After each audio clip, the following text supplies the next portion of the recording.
के बाद 8 एमपीज जो हैं उनके अनरूली बिहेवियर के कारण उनको सस्पेंड कर दिया गया है, ये कहा जा रहा है। क्या कहेंगे इस पूरे विषय को? देखिए, निलंबित करना गलत परंपरा, बात बात पे किसी को निलंबित करना। जब अध्यक्ष जी को चाहिए होता है कि सबसे बैठ के एक बार तमाम दलों से बात करते और जिस मुद्दे को लेके राहुल गांधी जिस बात पे बोल रहे थे या दूसरे लोग जो बोल रहे थे बात सुन लेते। क्या होता है सुनने में? बात बताओ। बात तो आदमी दूसरे जरिए सुना सकता है।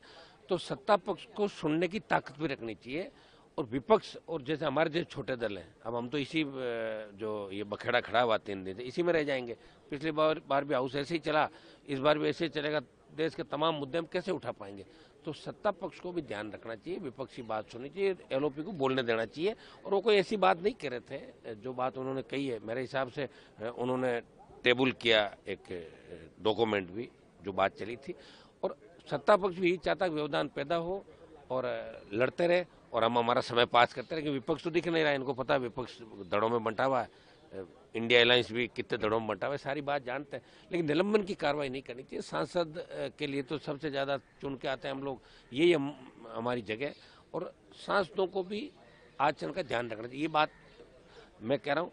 लेकिन मैं भी विधानसभा के अंदर कम से कम 5 बार निलंबित हुआ। 4 बार मैं विधायक रहा, 5 बार निलंबित हुआ।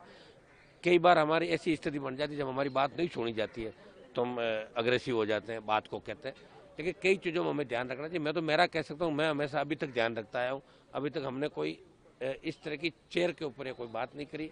आज जो घटनाक्रम हुआ वो ठीक नहीं था, लेकिन सरकार को भी निलंबन की कार्रवाई नहीं करनी चाहिए। अब सरकार ये तो चाहती हो कि हाउस चले ही नहीं, राष्ट्रपति का अभिभाषण, बजट दोनों है, तो उन पर बहस कैसे करोगे? इन्हीं लोगों से बात करके करनी पड़ेगी। तो निलंबन की कार्रवाई, देखिए निलंबन की कार्रवाई का मैं विरोध करता हूँ। आज चुने हुए जनप्रतिनिधि सांसद अगर लोकसभा में अपनी बात नहीं उठाएंगे तो क्या घर पे थोड़ी उठाएंगे? उनकी बात सुननी चाहिए। और एलओपी अगर बोल रहे हैं तो एलओपी की बात निश्चित रूप से सरकार को सुननी चाहिए। आखिर सरकार किस बात से डर रही थी कि एलओपी की बात को उन्होंने जब टेबल कर दी सारी बात, जिस किताब को कोड कर रहे थे, आखिर कहीं न कहीं सरकार मुझे लग रहा है कि डरी हुई थी, इसलिए पूरी बात सरकार नहीं सुन रही थी। और सरकार ने तानाशाहपुर रवैया अपनाते हुए 8 सांसदों का एक साथ निलंबन की जो कार्रवाई की उसका हम विरोध करते हैं। देश का नौजवान विरोध करता है। बैठ के बात करनी चाहिए, ऐसे पार्लियामेंट नहीं चलते। और सरकार मुझे लगता है यही चाहती होगी कि राष्ट्रपति अभिभाषण, बजट ऐसे ही पारित करा लें ताकि देश की जनता का ध्यान उन मुद्दों पर नहीं जाए।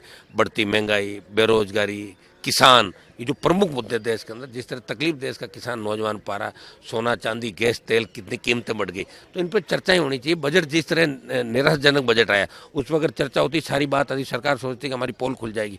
तो सरकार की मंशा हो सकती है कि एक बार निलंबित कर दें, अपना व्यवधान होगा, फिर हम कह देंगे कि इन्होंने कागज फाड़ के फेंके, ये किए वो किए। देखिए, कागज फाड़ के फेंकने की घटनाएं बहुत बार ऐसी हाउस के अंदर हुई, इनसे पहले भी हाउस के अंदर हुई। लेकिन एक एक साथ 8-8 लोगों को निलंबन करना गलत है और मैं इस निलंबन का विरोध करता हूँ।